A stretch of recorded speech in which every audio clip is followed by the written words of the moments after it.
অবশেষে পৌঁছে গেলাম জাহাঙ্গীরনগর বিশ্ববিদ্যালয়ের মনপুরার সেই কাঙ্ক্ষিত লোকেশনে। আসসালামু আলাইকুম অ্যান্ড হ্যালো এভরিওয়ান, প্রত্যেককে ওয়েলকাম করছি আরও একটি নতুন ভ্লগে। দেখতে পাচ্ছেন আমরা বন্ধুরা মিলে অবশেষে পৌঁছে গিয়েছি জাহাঙ্গীরনগর বিশ্ববিদ্যালয়ের মনপুরার সেই দ্বীপে, যেখানে রয়েছে এমন একটি সুন্দর বাঁশের সাঁকো।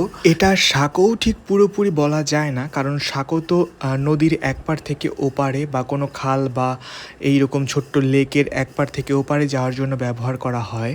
কিন্তু এটা মানে এই জলাশয় পার হওয়া যাবে না এটা দিয়ে, এটা জলাশয়ের কিছুটা পর্যন্ত যাওয়া যাবে, যেখানে বসে কিনা এই প্রাকৃতিক অপরূপ সৌন্দর্য উপভোগ করা যাবে।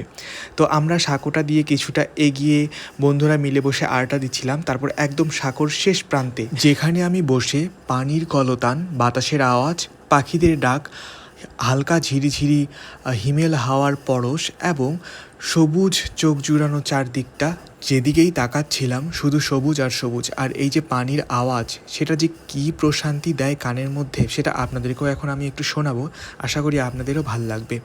চারিদিকে সবুজ, আকাশে মেঘ আর জল থই থই, এই অপরূপ প্রাকৃতিক সৌন্দর্য সত্যি এখানে না এলে এটা বুঝতেই পারবেন না।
এখনকার এই সময়টাতে তো ওঙ্গরে তাল দিয়ে একটা জোর পারে রে।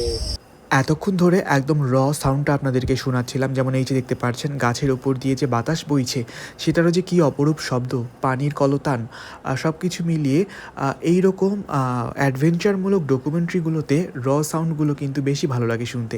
জানি না আপনাদের কেমন লেগেছে। তো যাই হোক, এরই মাঝে একটা খেজুর গাছ আমাদের চোখে পড়লো। তো আমার এক ফ্রেন্ড দৌড়ে চলে গিয়েছে সেই খেজুর গাছের কাছে। সেখান থেকে সে কিছু খেজুর পেড়ে এনেছে। সেই খেজুরগুলো একদম পুরোপুরি পাকেনি, বাট আধা পাকা অবস্থায় আছে। আধা পাকা খেজুর যেগুলো দেশি খেজুর, সেগুলোর বিচিগুলো কিন্তু অত একটা শক্ত হয় না। সেগুলোর বিচিগুলো ওই সুপারির মতো হয়, দাঁত দিয়ে কামড় দিয়ে খাওয়া যায়। তো বিচিগুলো যখন আমরা কামড় দিয়ে খাচ্ছিলাম, অনেকটা সেটা তালের বিচি, যারা খেয়েছেন তারা জানবেন, অনেকটা তালের বিচির মতো লাগে, আবার অনেকটা লাগে সুপারির মতন। তো ভাল লাগছিল সব কিছু মিলিয়ে। এরপর আমরা চারদিকটা হাঁটছিলাম, ঘুরছিলাম, যেদিকে তাকাচ্ছিলাম শুধু সবুজ আর সবুজ। আর আকাশ জুড়ে মেঘের ডাক মাঝে মধ্যে শোনা যাচ্ছিল। বাতাসের যে একটা প্রবাহ, সেটাও বেশ ঠান্ডা ঠান্ডা ছিল।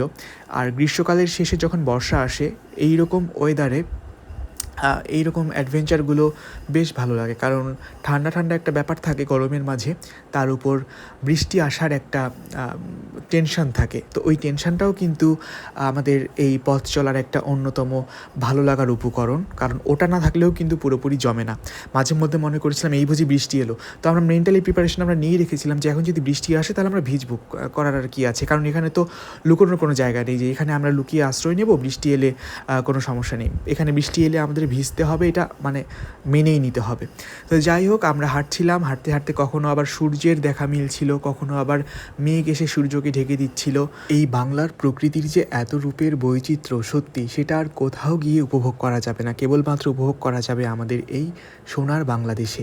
যেমন দেখতে পাচ্ছেন, এত বন জঙ্গল চারদিকে, তারই মাঝে একটি ফুল কত সুন্দরভাবে তার আপন রূপ মেলে দিয়ে ফুটে রয়েছে। তার পাশে আবার একটা রয়েছে ছোট্ট হলুদ ফুল, দুটাই কিন্তু বনফুল। এই বনফুলগুলোকে আমরা কতটাই না অবহেলা করি, অথচ আজকালকার মানুষ আমরা এই ফুলগুলোর নামও ঠিক মতো জানি না।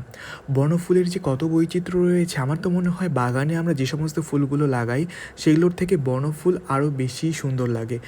বিভিন্ন রকম বনফুলের বিভিন্ন রকমের অপরূপ সৌন্দর্য তো আছেই, সেগুলোর কিন্তু গুণাগুণও আছে অনেক, সেগুলো নিয়ে কথা বলতে গেলে শেষ হবে না। তো যাই হোক, হাঁটতে হাঁটতে এরপরে চোখে পড়লো একটি ধানের ক্ষেত, আর এই ধানের ক্ষেতটাও জাহাঙ্গীরনগর বিশ্ববিদ্যালয়ের এরিয়ার ভিতরেই রয়েছে।